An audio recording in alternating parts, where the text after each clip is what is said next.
এই টেপটাকে বলা হয় transformer chopper tape, adhesive insulation, anti flame, single sided tape, polyester, yellow pet, mylar tape.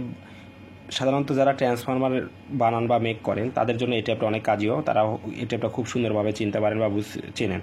তো এই টেপটা সাধারণত ট্রান্সফরমার মেকিংয়ের কাজে বেশি ব্যবহৃত হয়, অর্থাৎ এটা ওয়েল্ডিংয়ের কাজে মেইনলি ব্যবহৃত হয়। তো এই টেপটার সাধারণত আমাদের কাছে দুইটা কোয়ালিটি আছে, 10 mm এবং 20 mm। তো এটার সাধারণত 10 mm এর একটা টেপ, অর্থাৎ পুরুত্বের দিক দিয়ে প্রশস্তর দিক দিয়ে 10 mm, আর লেংথ কত আছে আসলে মাপা নেই, আপনারা এখান থেকে দেখে নেন, কারণ প্রোডাক্টের রিয়াল ছবি বা রিয়াল প্রোডাক্ট এখানে আপনাদের দেখানো হইতেছে।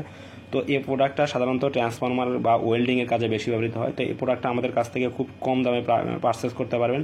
তো পারচেস করতে হলে আমাদের শপ ভিজিট করতে পারেন, আমাদের বা ওয়েবসাইট ভিজিট করতে পারেন, অথবা আমাদের দেওয়া কন্ট্যাক্ট নাম্বার হোয়াটসঅ্যাপ করতে পারেন, অথবা সরাসরি কল করতে পারেন। তো দেরি না করে আমাদের শপে আজই ভিজিট করুন, অথবা আমাদের দেওয়া কন্ট্যাক্ট নাম্বারে যোগাযোগ করে প্রোডাক্টটা পারচেস করতে পারেন। এই টেপটি অনেক সাধারণত ট্রান্সফরমার কাজে ব্যবহৃত হয়, এবং এক টেপটার এক পাশে আঠা আছে, অপর পাশে কিন্তু ফাঁকা। তো সাধারণত এই জন্য বলা হয় সিঙ্গেল সাইডেড টেপ বলে বা অ্যাডিসিভ বলে। সো প্রোডাক্টটা ক্রয় করতে আজই আমাদের শপ ভিজিট করুন। ধন্যবাদ।